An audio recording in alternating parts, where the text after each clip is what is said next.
রিপন মিয়া তো বাঙালির আবেগের উপর হিসু করে দিল। হা হা হা, এটাই বাস্তব। জি, আসলে যেটা বাস্তব সেটাই শুনছেন। সহজ সরল রিপন মিয়া কাঠমিস্ত্রি থেকে আজ অনেক বড় কন্টেন্ট ক্রিয়েটর। তাই এখন নিজের জন্মদাতা বাবা ও মাকে নিজের বাবা মা পরিচয় দিতে লজ্জা পান।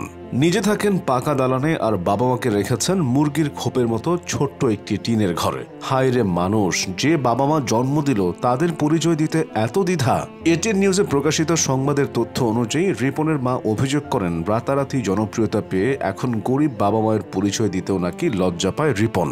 পুরনো ভাঙা বাড়ি ছেড়ে আলাদা পাকা বাড়ি নির্মাণ করে স্ত্রী সন্তান নিয়ে থাকেন তিনি, দেন না কোনো ভরণ পোষণ। ছেলে নিজের দায়িত্ব পালন না করলেও তার প্রতি কোনো অভিযোগ নেই রিপনের বাবা মায়ের। রিপনের জন্য মন খুলে দোয়া করেন তার মা। মনে চাপা কষ্ট নিয়ে তিনি বলেন, আমাদের আল্লাহ যেভাবে রাখছে রাখুক, সে বড় হয়েছে, আরও বড় হোক, দোয়া করি। বাঙালি আর কিছু না জানুক, অভিনয়টা খুব ভালো করেই জানে। হাসি খুশি সহজ সরল একটা মুখ নিয়ে ভিডিও করা এই ব্যক্তির মনটা ঠিক কতটা কুটিলতায় ভরা।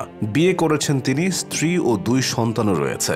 কিন্তু এটিএন নিউজ চ্যানেলের কাছে নিজের বিয়ের কথা অস্বীকার করে বলেন সেটা তার বড় ভাইয়ের স্ত্রী এবং তাদের সন্তান। নিজের স্ত্রীকে বড় ভাইয়ের স্ত্রী কে বলে ভাই? নিজের পরিবারের পরিচয় দিতে এত কিসের সংকোচ? কিন্তু গতকাল এটিএন নিউজের এই ভিডিও প্রকাশের আগেই রিপন নিজেকে ভিকটিম সাজিয়ে নিজের ভেরিফাইড ফেসবুক অ্যাকাউন্টে অভিযোগ করেন অনুমতি ছাড়া সাংবাদিকরা তার ঘরে প্রবেশ করে পরিবারের সদস্যদের ভিডিও করেছেন বলে অভিযোগ করেন রিপন। ফেসবুকে দেওয়া রিপনের ওই পোস্টটি মুহূর্তের মধ্যেই ভাইরাল হয়ে যায়। অনেক গণ্যমান্য ব্যক্তি তার পাশে এসে দাঁড়ায়। কিন্তু এবার তো রিপন মিয়ার সব গোমর ফাঁস হয়ে গেল। কথায় আছে 2 দিনের বৈরাগী ভাতের কয় অন্ন। হঠাৎ ভাইরাল হওয়া রিপন মিয়ার ক্ষেত্রে সেটাই দেখা যায়। এই ব্যক্তির সাথে কথা বলতে নিতে হয় অ্যাপয়েন্টমেন্ট। সরাসরি রিপন মিয়ার সাথে কথা বলা যায় না, আগে যোগাযোগ করতে হয় রিপন মিয়ার ম্যানেজারের সাথে। তার সাথে সাক্ষাৎকারের জন্য অপেক্ষা করতে হয় ঘন্টার পর ঘন্টা। রিপন মিয়া জানান, আপনি যদি এসেই মিষ্টি পেয়ে যান, মিষ্টি খেয়ে ফেলেন, তাহলে কিভাবে হয়? মিষ্টির তো দাম থাকে না।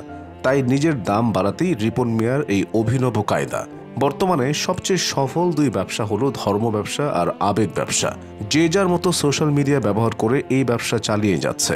আর আমরা বোকা জনগণ মানুষের লোক দেখানো কাজকে দাড়িপাল্লা দিয়ে মেপে ভালো মানুষ খারাপ মানুষের খেতাব দিয়ে দেই। যে রিপন মিয়াকে নিয়ে বাংলার মানুষ গর্ব করত, সেই রিপন মিয়া বাঙালির মুখে চুনকালি লেপে দিয়ে বলছে, হা হা, এটাই বাস্তব, আই লাভ ইউ। কিন্তু শেষে একটা কথাই বলতে চাই, বাবা মায়ের পরিচয় লুকিয়ে যে খ্যাতি বজায় রাখতে হয়, সেই খ্যাতি পায়ের তলায় পিষে নষ্ট করে দেওয়া উচিত।